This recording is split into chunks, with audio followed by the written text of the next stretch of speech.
Life is a battle, and every day is a life in the battlefield. I grew up in a very different kind of setting, a setting where I was a laughing stock, a setting where people looked down upon me and my family. I knew nothing about life, and even right now, I don't think I know much about life.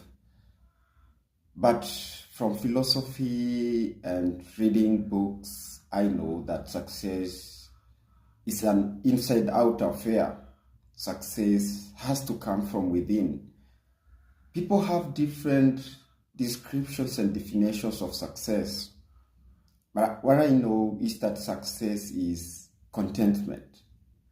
Success is being okay. Success is being alive from inside you.